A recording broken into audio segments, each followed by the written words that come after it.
கர்த்தராகிய இயேசு கிறிஸ்துவின் நாமத்தில் இந்த வீடியோவை பார்த்து கொண்டிருக்கிற ஒவ்வொருவருக்கும் நண்பர் சுவிசேஷ ஜெபக்குழுவின் சார்பாக வாழ்த்துதலை தெரிவித்துக் கொள்கிறோம். இந்த நாளிலும் நாம் தியானிக்கும்படியாக தெரிந்து கொண்ட வேத வசனம் எபேசியர் 2:16.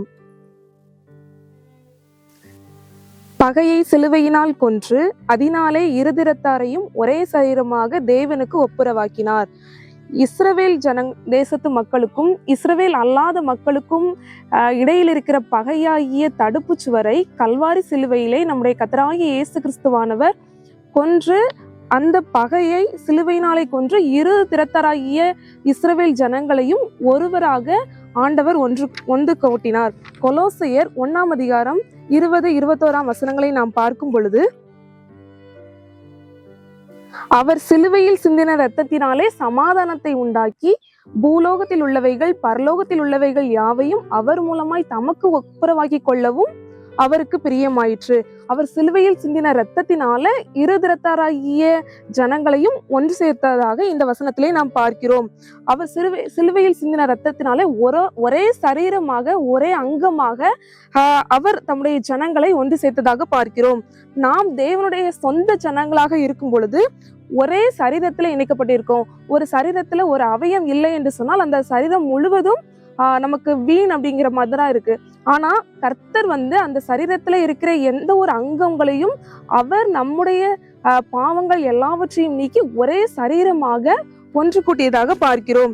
2 கொரிந்தியர் 5:18 நாம் பார்க்கும் பொழுது, இவையெல்லாம் தேவனாலே உண்டாயிருக்கிறது, அவர் இயேசு கிறிஸ்துவை கொண்டு தம்மோட ஒப்புரவாக்குதலின் ஊழியத்தை எங்களுக்கு கொடுத்தார் என்று சொல்லி பார்க்கிறோம். நாம் தேவன் பக்கத்துல வர்றதுக்கு பாவம் தடையா இருக்கிறது. அந்த பாவத்தை தான் அவர் சிலுவையிலே கொன்று அவர் நம்முடைய சமாதான காரணராகி நம்மை அவருடைய பக்கமாக நம்மை ஏற்றுக்கொள்கிறார். இதுல இருந்து நான் என்ன கற்றுக்கொள்கிறோம் என்று சொல்லி பார்க்கும்போது, நமக்கு எந்த ஒரு பகையும் நம்ம இந்த உலகத்துல இருக்கும்போது எந்த ஒரு மனுஷங்க கிட்டையும் நம்ம பகை வச்சுக்காம நம்முடைய தேவன் நமக்கு கொடுத்த சமாதானத்தை நம்ம அந்த ஜனங்களுக்கு பகிர்ந்து கொடுக்கிற ஜனங்களாக காணப்பட வேண்டும். எல்லாரும் சமம் அப்படிங்கிறத நம்ம மூலமா மற்றவங்களுக்கு நம்ம சொல்லுகிற பிள்ளைகளாக காணப்பட வேணும். இந்த வசனத்தின் மூலம் நம்ம என்ன தெரிஞ்சுக்கிறோம் அப்படின்னா, நமக்குள்ள எந்த ஒரு வேற்றுமையும் உயர்வு தாழ்வும் இல்லாதபடி எல்லாரும் சமம் அப்படிங்கிறத நம்ம மூலமா மற்றவங்களுக்கு சொல்லுகிற ஜனங்களாக காணப்பட வேணும். ஜெபம் செய்வோமா? எங்களை நேசிக்கிற எங்கள் அன்பின் பரலோக தகப்பனே, நீர் எப்படி சிலுவையில் உங்களுடைய சமாதானத்தை எங்களுக்கு கொடுத்தீரோ, பகையை வென்று சமாதானத்தை கொடுத்தீரோ, அதே போல நாங்களும் எங்களை சுற்றி இருக்கிற ஒவ்வொரு ஜனங்களுக்கும் சமாதானத்தை கொடுக்கிற பிள்ளைகளாக எங்களிடத்துல எந்த ஒரு வேற்றுமைகளும் இல்லாதபடி இருக்க நீர் எங்களுக்கு உதவி புரிய முடியுமாக ஜெபிக்கிறேன். சகல துதி கனம் மகிமை எல்லாவற்றையும் உமக்கே ஏறடிக்கிறேன். இப்ப இயேசு கிறிஸ்து மூலம் ஜெபிக்கிறேன், ஜீவனுள்ள நல்ல பிதாவே, ஆமென்.